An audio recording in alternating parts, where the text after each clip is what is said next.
chicken jockey. Yeah, that's how we're starting this video.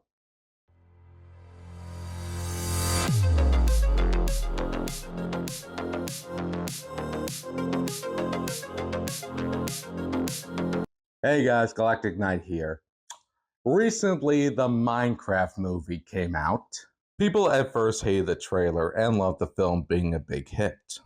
But then another interesting topic came up on the internet telling how nostalgia can blind a bad film. So movies like Venom, Transformers, and even the Super Mario Bros. Movie were loved by audiences but panned by critics. With that said, movies like King Kong, Kingdom of the Crystal Skull, and The Phantom Menace were given critical praise when they came out as well. All of these movies are based on nostalgic properties. So with all that said, does nostalgia cover up bad movies? The short answer, no. The long answer, well, let's explain the point of film and film critics. A film's purpose can vary widely depending on its genre, style, and the intentions of its creators, whether for entertainment, artistic expression, storytelling, education, awareness, and adversity, cultural reflection, or to give audiences an emotional connection. The overall purpose of a movie critic is to evaluate and provide insights into films, helping audiences make informed decisions about what to watch. Services as both a guide and an interpreter, enhancing the movie watching experience for audiences. The difference between an audience's reaction and a critic's reaction to a movie. An audience can pick any movie they want. Critics have to watch every movie and give an opinion on each and every one of them. What does this have to do with nostalgia? To be honest, movies haven't changed, but people's opinions do. They could like a movie when it comes out, but hate it years later, or the other way around. An example of this is The Phantom Menace and 2016 Suicide Squad, which had positive feedback when they were first shown in theaters and even won Oscars. But over time, people realized the flaws of both movies and realized that they were bad movies. The other way can work too. Movies like Psycho, The Big Lebowski, and Caddyshack were hated by critics but became classics in their own right. Even Disney movies that weren't big hits in the past became Disney classics. Even some movies that were lost over time become cult classics years later. Also, there were movies I didn't know were hated. I never realized Hook was hated by critics, but many people, including myself who saw this movie, loved it growing up. Clue and Space Jam I enjoyed watching and they were panned by critics. The other thing is when a product is overexposed, people will start to hate it. We've all seen how other merchandised movies like Frozen, Star Wars, and A Christmas Story have become.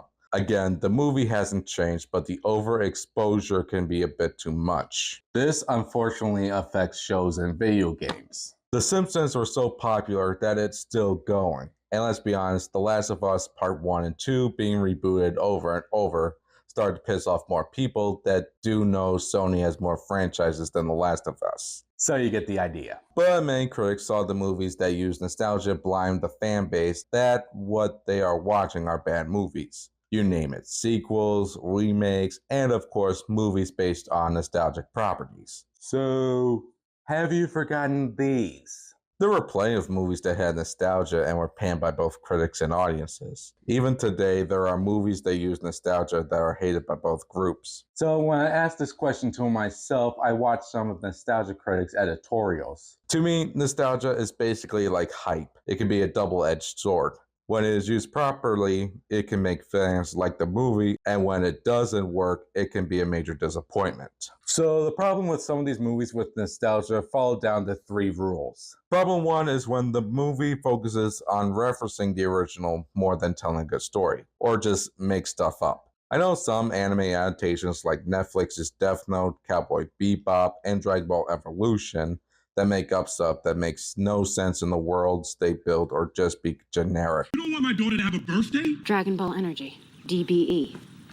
Catchy name. Ironically, other adaptations like One Piece, Detective Pikachu, and Death Note the musical do add something, but it doesn't take away. The Chipmunks movies do this too, and both Smurf movies do this, focusing more on selling merchandise than telling a good story. Even remakes like Tim Burton's Planet of the Apes think if we put iconic lines from the original, they were like our version too. Take your stinking hands off me, you damn dirty human! I don't drive wackos, and I ain't afraid of no ghosts. That means we write well. The second problem is when the movies don't know about what made the original great in the first place. Look at most of the Disney remakes and reboots, making decisions that made the characters either idiots, heartless, or unnecessary victims. Sequels like Blues Brothers 2000, Blair Witch 2, and others make decisions that don't make sense and feel like they don't need to exist, and don't feel like their predecessors. Even the Star Wars prequels and sequels add stuff to the lore that piss off the fanbase that we're trying to please. I speak. The ability to speak does not make you intelligent. I fly now?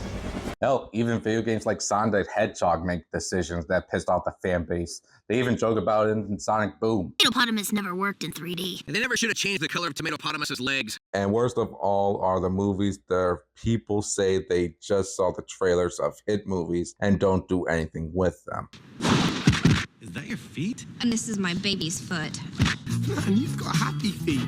And the third problem is when they do the exact same thing. The Disney remakes also do this when they say the exact line word for word. It would be a lot easier and better to watch in the original. Sequels like Home Alone 2, Speed 2, and the Transformers and Jurassic Park sequels repeat the same plot lines, slapsticks, and action scenes, just bigger. Because according to Hollywood, bigger means different? The Killing Joke was a shot-for-shot scene of the comic, which can be impressive if it was live action, but it looks like the comic is moving, but nothing else. So you get what I'm saying. We do like the original, but not to see it on repeat or worse than the first time. The ironic thing about nostalgia is when Hollywood backs out of it, people can get upset with that as well. I heard there was going to be a Batman Beyond movie, but Warner Brothers canceled it, pissing fans off. What? Why? Why can't it happen? Why can't you guys just do one thing right? Video games Nuts and Bolts and Suicide Squad Killed the Justice League had lines and scenes that pissed off many fans of the previous games. Are we done with your bad stand-up routine? And of course, Rachel Zegler making comics about the original Snow White. Oh yeah, that was a great way to advertise your movie. What I'm trying to say is, as far as nostalgia goes, it can influence your perspective and cloud your judgment, with bias altering the film's true quality.